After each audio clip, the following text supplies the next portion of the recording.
Avoidants do not change on anyone's timeline but their own.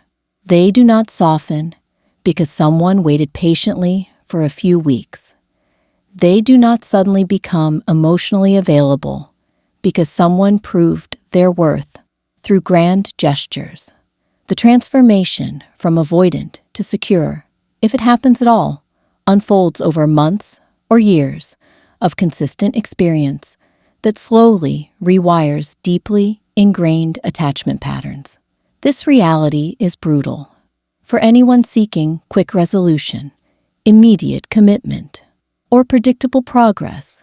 The avoidant requires something most people are unwilling or unable to provide: time without pressure, presence without demands, and the patience to remain steady while they navigate their internal war between desire and terror.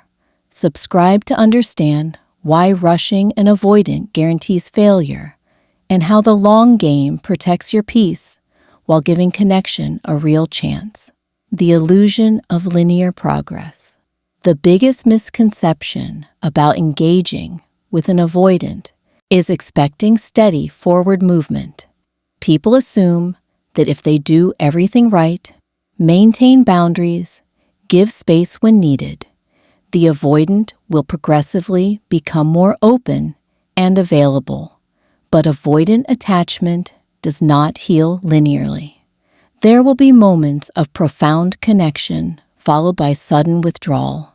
There will be weeks of consistency followed by inexplicable distance. There will be breakthroughs that feel like turning points, followed by regression that makes it seem like no progress was ever made. This is not the avoidant playing games or deliberately hurting you. This is their nervous system, oscillating between the desire for closeness and the terror it triggers. Playing the long game means understanding that 2 steps forward and 1 step back is still net progress. It means not panicking when they retreat after a period of intimacy.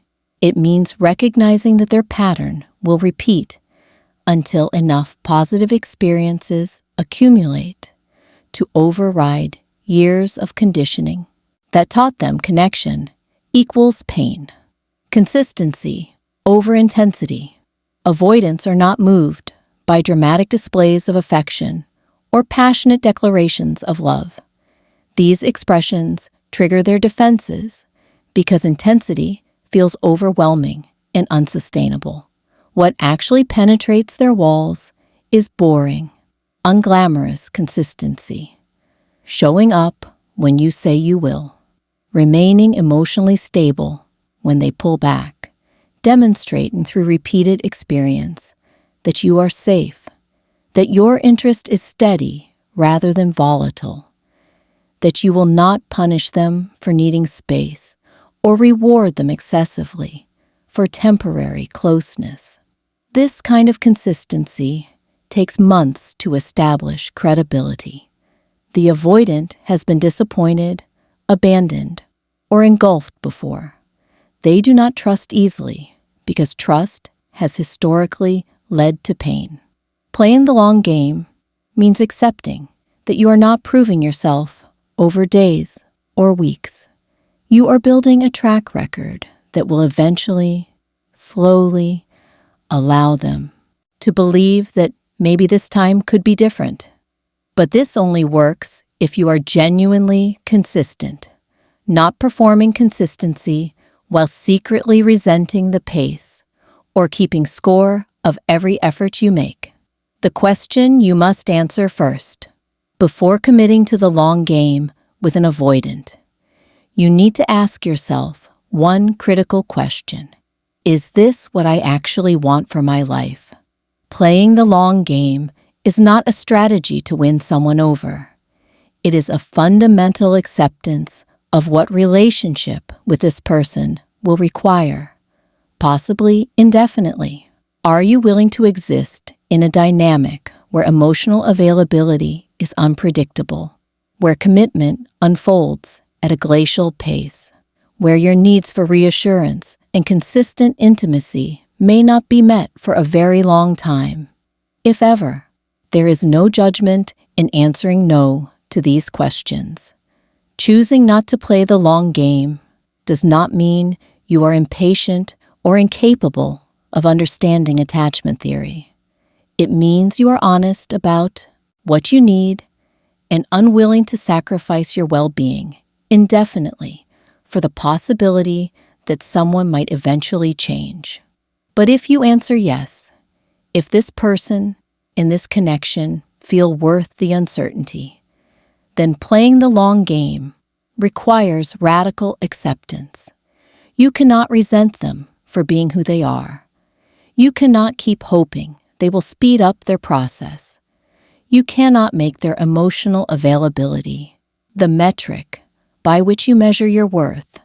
The long game is not waiting. The most crucial aspect of playing the long game with an avoidant is understanding that it is not passive waiting. It is not putting your life on hold while hoping they eventually decide you are worth the risk. Playing the long game means living fully while remaining open to the possibility of deeper connection if and when they become capable of it. You maintain your own friendships, pursue your own goals, build a life that is fulfilling, independent of their participation. You do not organize your existence around their availability. You simply remain a steady, consistent presence in your own life, and, by extension, in theirs, if they never evolve, if they remain perpetually unavailable. You have not wasted time waiting. You have lived well while offering space for something to develop. And if they do eventually soften, if the long game creates the conditions for genuine intimacy, it will be because you never demanded it, never pressured it, never made your love conditional on them changing faster than they were capable of changing.